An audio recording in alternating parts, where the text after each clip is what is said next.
it's the ripple effect that when at the end of the day, if I feel replenished through my work, I've got more energy to share with my family, my neighbors, my community. That's what I mean about making the world better. It replenishes people to make a difference. You're listening to episode 34 of the Happy Space podcast, and today we're exploring how to redesign work to better serve people and our planet with Lisa Whited.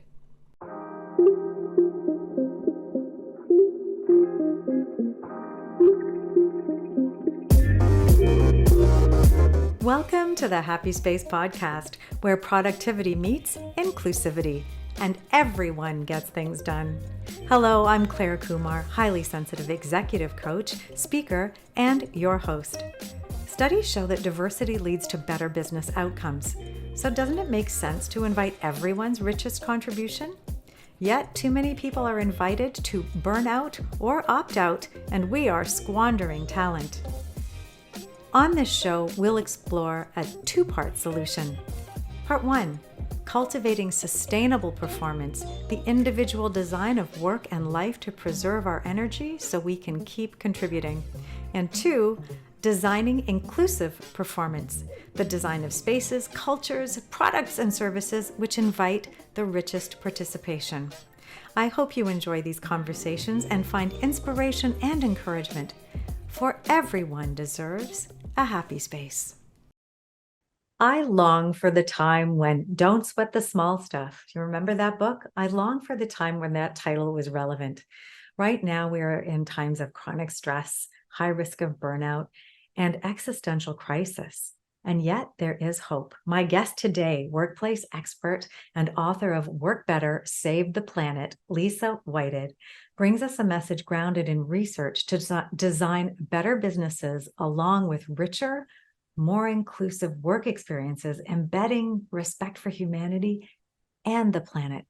It's an invitation to question everything, furthering the exploration many of us were forced into during the pandemic, and to find creative paths forward. We need to greet this opportunity with an openness and courage to try new things. We can't afford not to. Lisa is the granddaughter of a potato farmer and the daughter of an engineer. So farming informs her work ethic and engineering her deep love of solving problems. She believes, obviously, in the art of possibility and has a passion for improving the world of work. She brings us practical examples of paths forward, and I particularly love the story of Asoebi. And to find out what that is, please listen right towards the end where she talks about this incredibly powerful tradition that they adopted in their family for a very personal event. It's powerful and meaningful, as was my conversation with Lisa. I do hope you enjoy it.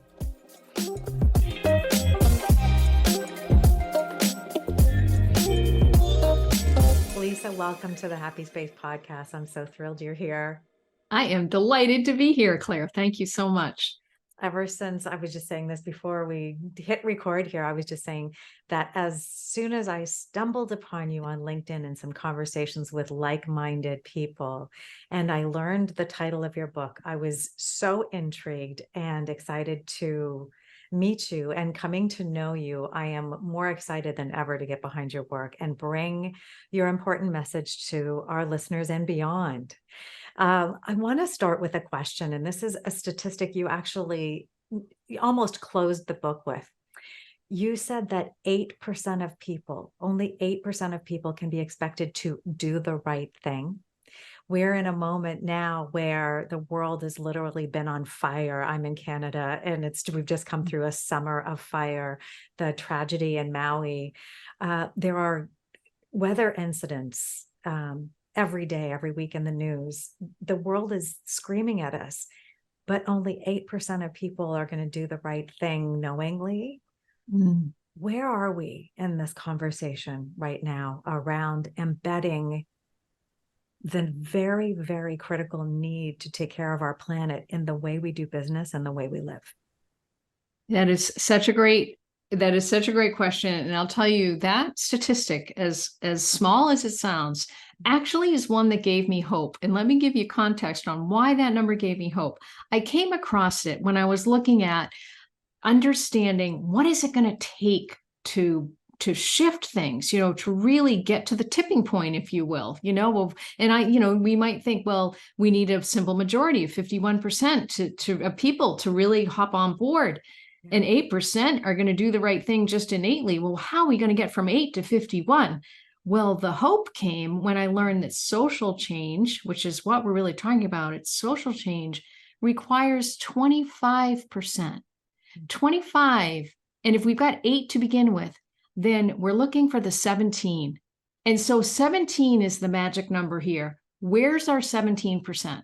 And that's the group that we want to connect with to get to 25%. And then, the rest will come along. So there's my hope in that small number. I love it. You just lit me up as well, because as I think mentioned earlier, I spoke to Tom Peters, and 45 years of trying to have the same conversation, and I've only been at it for 30 years. How do you keep up this hope? But you're right. 8% is well on the way to 20. We're a third of the way there. We're almost there, and so that's what I say. Let's find our 17 percenters, because we don't want to take the energy. I'm not going to try to convince somebody who doesn't want to be convinced. I'm not looking for that person. I'm looking for the person that's open, a little bit open-minded, curious, really does want to do something, but not sure where to begin. Those are the ones we begin with. And we start, sadly, it is one conversation at a time, but you can start to build momentum there. Well, this is why I have a podcast, because we're having a conversation, but we're leveraging this conversation to be in many, many people's ears and invite them to spread these messages and feel empowered to be that change that we're aspiring to. So I was so thrilled to read the book. And for anyone who's listening, I also want to share that I was in love with how Lisa created the book. It's a easy to digest, just over 100 pages, 4-color printing. Hello. You spoke to all my senses, the texture of the cover, the images inside. Kudos to your graphic designer. And you've just made it a compelling, easy read, synthesizing key thoughts. I wanted to highlight something, because after you wrote about Patagonia's Yvon Chouinard, I was kind of curious. So for listeners, first of all, Patagonia has been a forward-thinking organization since 1973 when it was founded. And even today, I just looked up Patagonia's website, and it says now today, Earth is now our only shareholder. Mm-hmm. Our impact in the world comes from operating as a for-profit business. Sorry, I cut off my words here. Hang on. A for-profit business. We will continue to serve as a beacon for the entire business community by proving that purpose and profits are inextricably linked. This was his answer into question is, why isn't it a nonprofit? Because as you make in the book, there is a connection between purpose and profit. Yeah. But what I also noticed in my little sleuthing there is you're both from Maine and you both have daughters named Clare. So I'm curious if there's there's some other things at work here. Yeah. Today's episode of the Happy Space podcast is sponsored by clarekumar.com. With sensitivity, curiosity, and courage, I serve 3 groups asking the tough questions that lead to meaningful answers. Number 1, I coach ambitious leaders to design for well-being and achieve next-level work-life integration. Number 2, I mic drop thought bombs. That's bombs as in BALMS,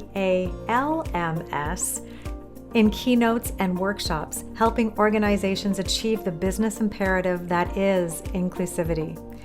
And 3, I collaborate with brands concerned with respect for well-being on product design, marketing, and PR. If any of this piqued your interest, come find me at clarekumar.com. I'd love to speak with you. Designing inclusive performance together will lead to the richest results. So he's an example we can point to. And I think there's a conscious capitalism summit now of leaders who are like-minded B Corps and California benefit corporations, these kind of organizations who are really putting a stake in the ground. Who else are you noticing that's doing some of this great work that other leaders can point to? Well, and the conscious capitalism movement actually was founded by Raj Sisodia, I'm probably saying his name wrong, and John Kelly, I think, the founder of Whole Foods. And so that's been in place for a few years. And so that's the good news. There are business leaders that are showing that you can do good for the earth and make a profit, right? And we talk about the 3 Ps, profit, planet, was it purpose? I don't know, another P there. People, purpose. There's a People, bunch of yeah, P's yeah, in yeah. it. Sorry, people. Yeah, there's a bunch of P's. Yes. And then we have B Corps, as you mentioned, so there's a lot of initiatives. And the statement I was making with my book is there are all these great things that are out there, but you can begin wherever you are just by simply having conversations with your own employees and listening and making a difference. I always say your employees have the answers. You hire good people. Trust that they're the ones you should be listening to and invite them into conversations about what can we do differently around here? What could we do to make a real difference on our carbon footprint or on how we are using materials? And then in that way of conversation, you also have an opportunity to include the marginalized, the ones you don't normally hear from. And this gets some into your work as well. The introverts, the people on the spectrum, the people with ADHD, those with invisible disabilities, people of color. We've got gender, LGBTQ plus, even today, 50% stay closeted at work. So what I found is an opportune moment to think about the world of work in the pandemic, so many things that weren't working well beforehand, and what could we do to really rethink to improve work, but also make that difference for climate change. So there are many actually European models as well, as far as a service. And so the circular economy, right? That was something that in Patagonia is great at this. They have their reuse. They take their products back, and they don't want any of it to end up in the landfill. I didn't know that. When I traveled around the world when I was 26, and I remember my Patagonia fleece, and I had Patagonia shorts, and they lasted that trip and well beyond that. But I had no idea about this taking things back. Yeah. Eileen Fisher is another clothing one. And then in Denmark, I think it is, there's Bundle. They do, so think about all the appliances that end up in the landfill, washing machines, dishwashers, well, they're only built for 8 years now. Exactly, short term. Right? Yeah. So with Bundle, this company designs and manufactures high quality washing machine and dryer equipment. You pay for the use. So I get it into my house, I use it, I pay for the use. It's not like renting it, it's for each use. And then when I don't need it anymore, they take it back, and they are responsible for so they're incentivized to make great quality products, right? Because then they can send it out to somebody else, or they pull it apart and make another equipment. So they're incentivized to not put anything in the landfill. That's circular economy. That is circular thinking. And everything in our life, from fast fashion to fast food to use it and then throw it away, is not made that way. Where this is an old idea. This is my grandparents darning their socks. I remember my father would put a light bulb in the heel of his sock, and he would fix the hole. So it's an old idea, but everything in our world in the last few decades has been not thinking about that. It's been about throw away instead of reuse. Well, it's making me think of a couple of things here. Number one is I see the young people absolutely in love with thrifting. I have consigned some of my favorite clothes for television, things like the things you wouldn't Yeah, expect. me too. So Yeah. there's that, which is also Yeah. great. But I'm also thinking of the responsibility for manufacturers to really think through this. I mean, one of the things that comes to mind right away, which is not necessarily related to this, but does have an impact, car manufacturers not designing the anti-theft technology into their cars. So they're getting ripped off from driveways, being put on containers. Somebody here needs to go buy a new car. It's like perpetuating demand, and they could fix that by just putting a device in that tracks the car. Like there's, it's not that hard. So I look at, where does the responsibility lie in too? And where do consumers actually, it's up to the consumer to raise a voice. I mean, I think of Costco packaging. I would buy bathing suits. I buy 5 at a time, and when they're on sale there, because I swim almost every day, and they used to come on these big plastic pieces to stretch out the suit so you could see what it looked like. And they've moved to cardboard. But really, do we need every individual one to be on a piece of cardboard or plastic?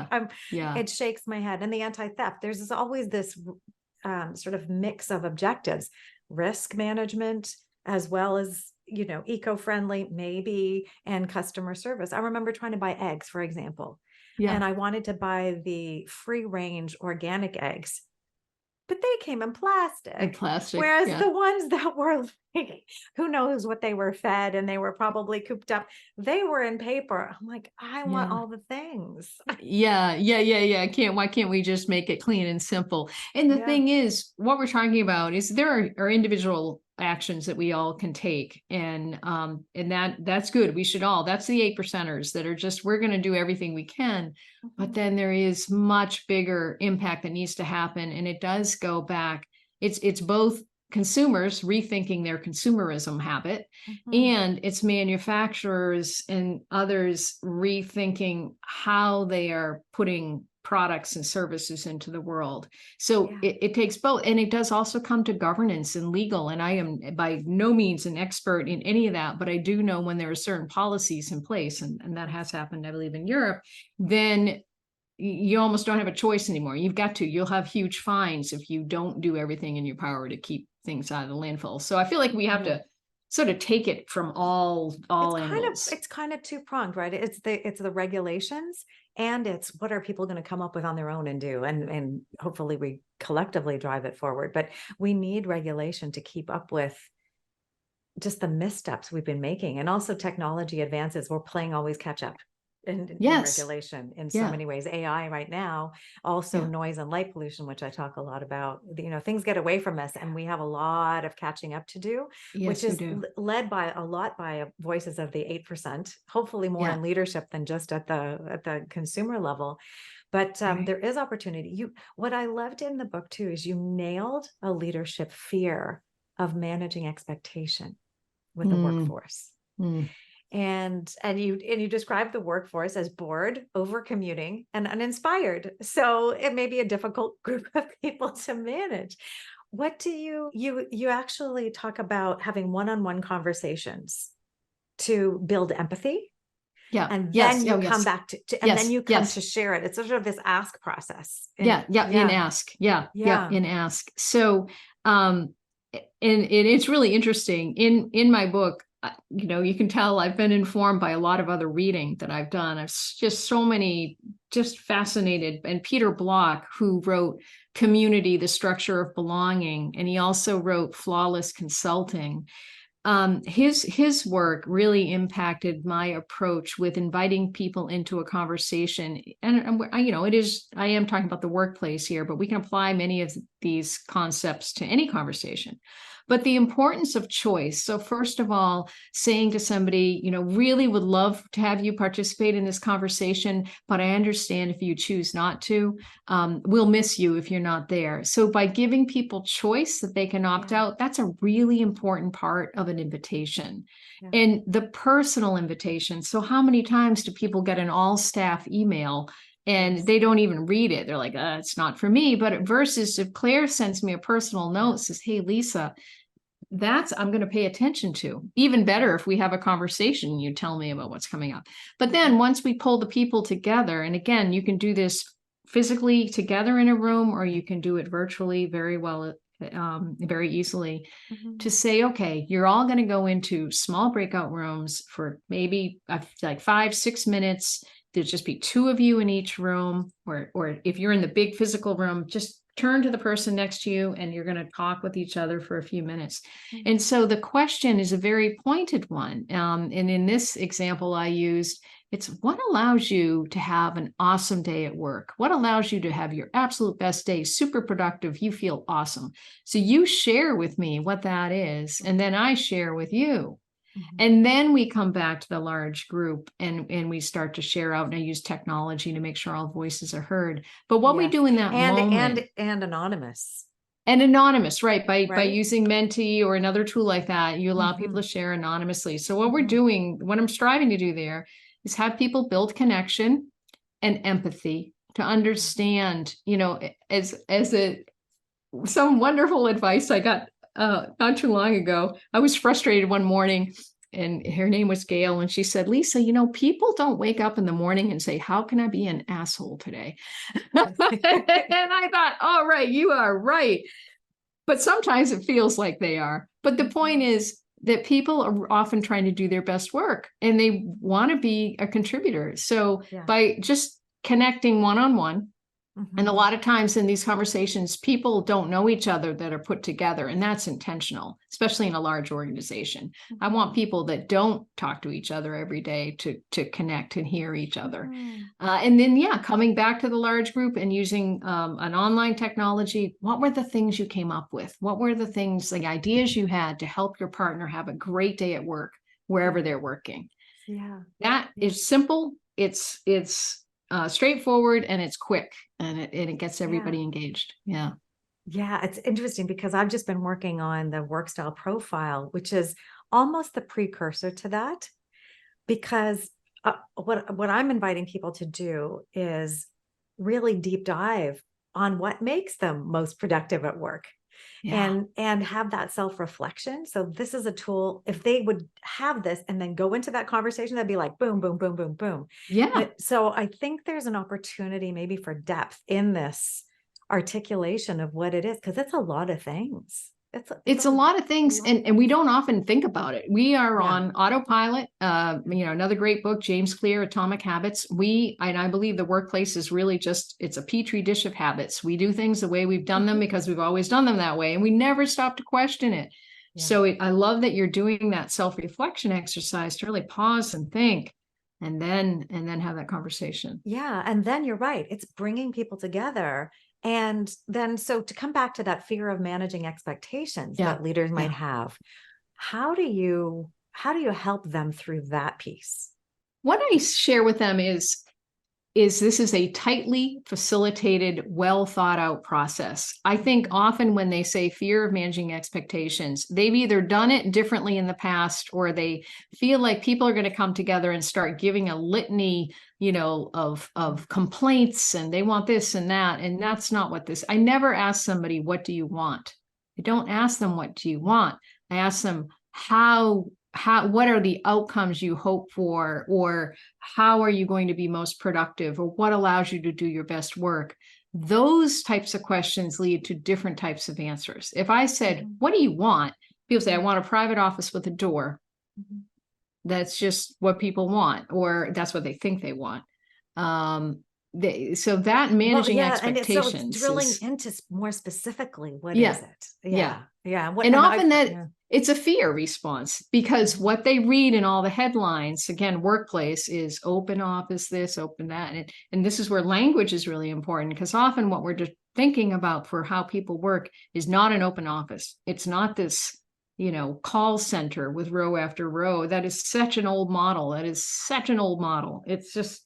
exists, but well, it shouldn't exist, but it does. And that's people's fear. And I understand that real fear. And also any change fear is a natural response to change. So I think it's a fear. You're going to cost me a lot of money, Lisa, if I ask this question, right? You're going to yeah, cost me, you're going to have me bending and doing backflips. And a lot of the modifications that I've looked into are simpler, and a lot are rooted in flexibility, yes, which comes to another fear, which is, and this is, I think, related. I'd love your thought about this.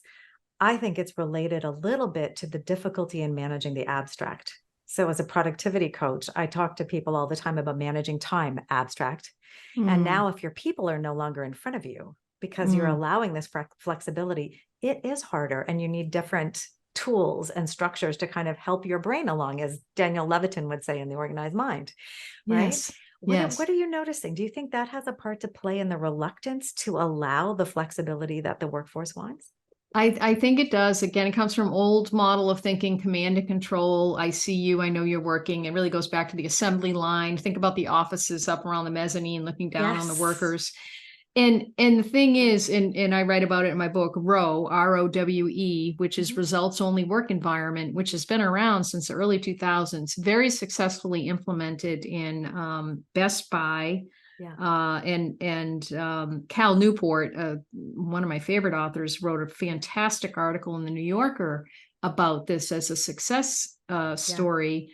When we say, what are the goals? What are the outcomes? What are the expectations? What are the deadlines? Give me all those parameters, and then let me figure out how I'm going to get it done. And that goes to the work of self-development, autonomy, mastery, and purpose, Yeah. which is the work of Daniel Daniel Pink Pink. in Yeah, Drive, right? that's right. So autonomy, mastery, purpose. So let me be self-directed.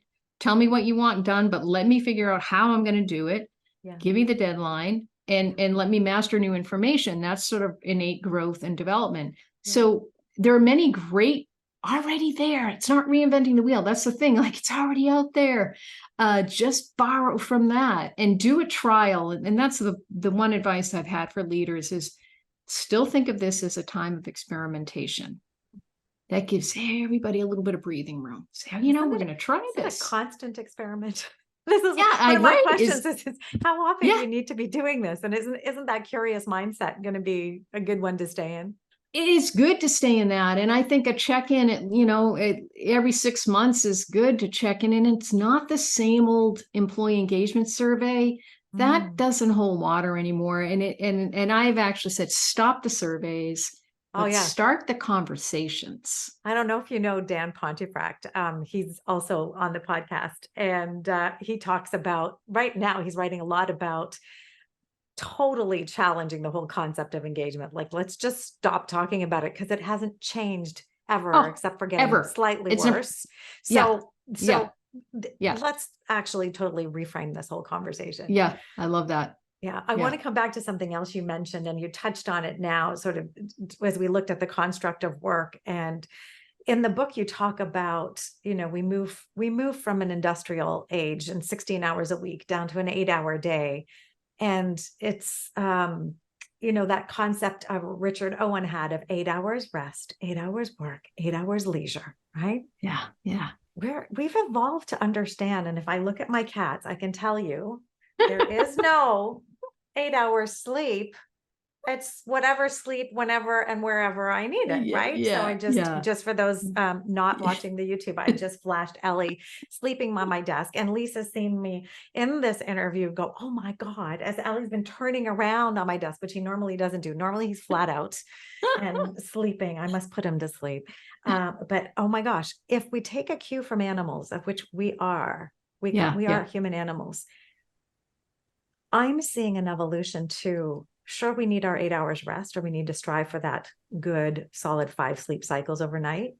But we also need work and leisure and rest to be sprinkled through the entire day in spurts, Yes. right? Yes. Yes. So Yes. there's a radical redefinition of what we want to expect. I mean, call centers right now, I know someone in a call center, and they have 9 seconds between calls. They have an 8-hour workday. They have a half an hour lunch and 2 15-minute breaks. If there's a traumatic call, you get your 9 seconds. Mm. You get your 9 seconds, no matter what that did to you. Mm, no matter what yeah. the challenge was. Mm, We discard humanity. We discard the sense that we're human animals in the way we design work. So that's, I I'm feeling that's a big part of this invitation is humanity, our relationship to the planet, all of it at the same time. absolutely. And our relationship to each other and caring, to really be able, and the thing is, this is part of the culture that is set a tone. And so I'm working with an organization now. They're awesome organization. I've been working with them for about a year and a half, and they have this set of values. Many companies have their vision, their mission, their values, and Yeah. their values are about caring. We're one team. We work together. We care for each other. And yet, some of the behaviors that you see just in the day to day, that's not showing the caring that they espouse. And so, it's really important that disconnect between the words we say we are as a company Yeah. and then our actions. That speaks volumes, and that's what sets the culture. It's not your public face on the website that says Yeah. this is who we are. It is the day-to-day interactions that if Claire's having a really hard time, and I might have a packed day, but the humanity in me comes out to pause my work to check in with Claire. What can I do to support you? I see you're struggling. Out of pure compassion and care. Yeah. That is an organization that I'd want to be a part of, and I think many people want to be a part of. And yet I talk to people in organizations now who still believe there's no place for human need in the workplace. Like life is not meant to cross that barrier. It's profound. It's profound in certain industries, I think, where I don't know if it's banking, accounting, law professions, where there's just this high bar professionalism, and they're dealing with humanity at work and Yeah. all of they see it, but Yeah. it's like they're not allowed to go there. They haven't been given permission and courage to go there. And I would say, from what I've seen, it's not an industry, it's not a size of company, it's not a geography, it's the mindset of the leader. Yeah. If that leader is one who's courageous, doesn't mind, can be vulnerable, who shows through his, her, or their actions that they want to nurture and to be caring, and too many old school people say, oh, that's so fluffy, that's so, you're just, oh, that's just so unrealistic and fluffy.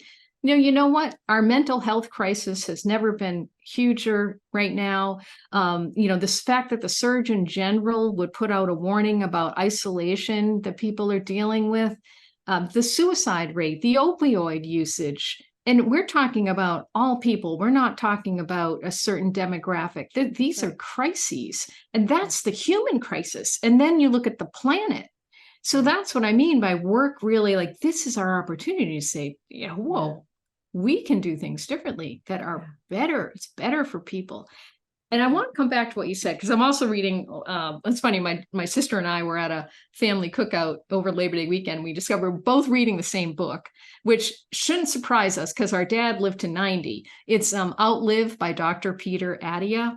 Okay. And it talks about living into your hundreds. And I've always more recently prioritized sleep. In my early days, I would be one of those people that burned candle at both ends, as my mother would say. But my 8 hours, man, I got to have my 8 hours. And I think it's really important what you just described, sprinkling throughout the day, because it's the same with vacation. Don't work yourself to death and then go take 1 or 2 weeks off. We need everything in moderation, right? We work, a little break. Constant replenishment. Yeah. We have this idea that you go to work, you commute there and commute back, and by the end of the day, you've got nothing left. So who's shortchanged besides yourself and your ability to exercise or eat well? Your most important relationships. Yes. Right? Yes, it's like, exactly. Wait a second. And you write about it in the book that the pandemic gave us an opportunity to understand and get back in touch with a better quality of life because we took out the commute. Yes. Right. And that went back into, some went back into work, for darn sure it did, because there were blurred boundaries for some people. Yeah. But often I have friends that are co-CEO, they're CEOs of different companies, but you can imagine their life, jet setting all over the world, 3 kids. And, here's the keys to whatever at the airport exchanges and just, Yeah. and they said, oh, it was something to realize, the value of eating together as a family, consistently again. Yeah. There's a lot in that invitation to live a richer life and a more respectful life. And I think the big challenge is, from my perspective, and you talk about culture influencing our use of space, for example, and what reasonable personal space looks like, what reasonable office space would feel like. America's ballooned and house size and stuff and all of that. But we have a different relationship too to what we should expect to have and what our work and home experience should be. You talk about, and I don't know how to say the word, but you talk about this African fabric. Oh, Asoebi. Yeah. Asoebi. Yeah. That maybe we can end on that thought, because I thought it was, maybe you can explain what it is and then how it translates as an invitation for leaders to be open to this concept of creative problem solving. And inclusion.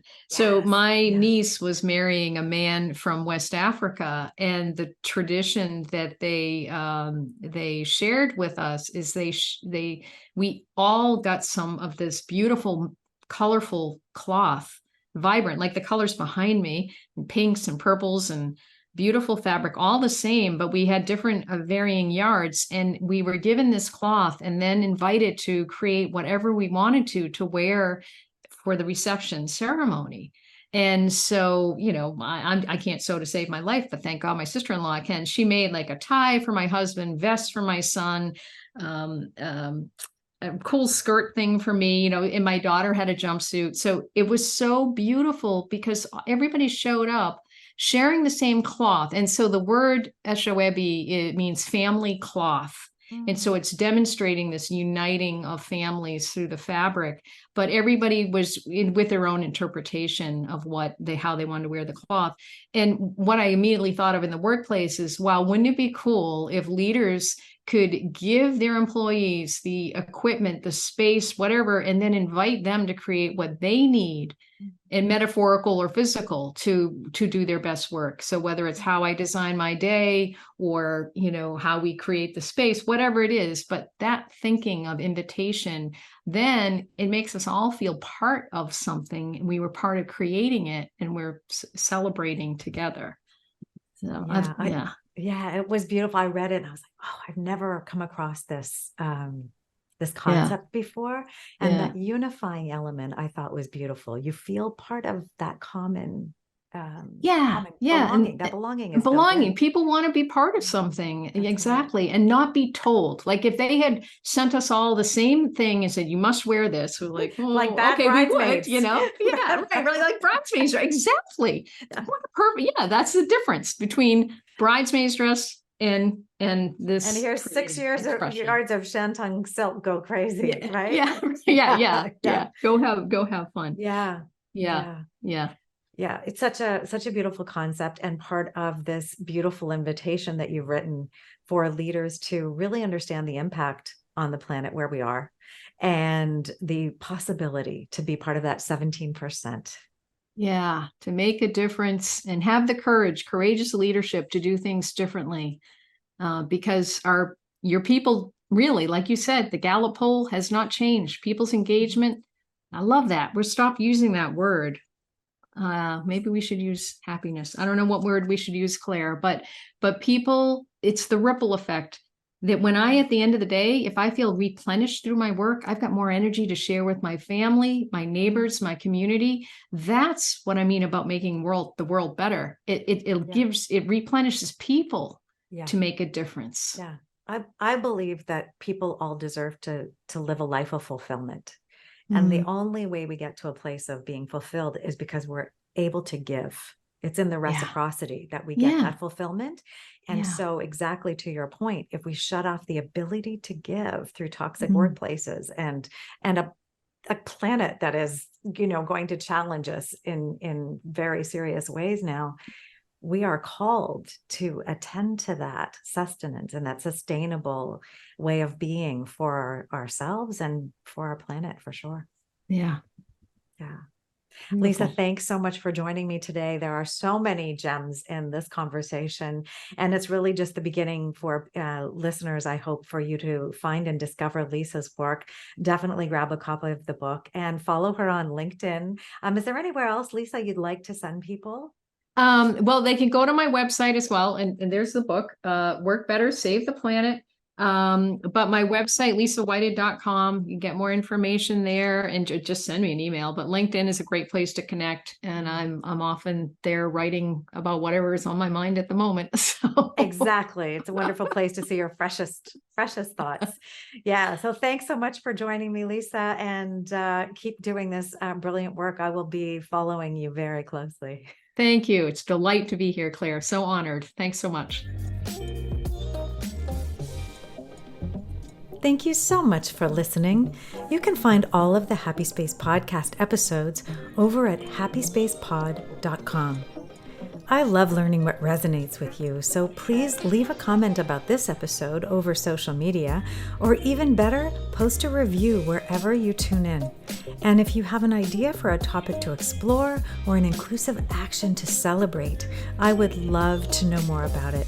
It might even appear in an upcoming episode or an issue of the Happy Space newsletter. Please help me spread the word about people doing great things. After all, doesn't everyone deserve a happy space?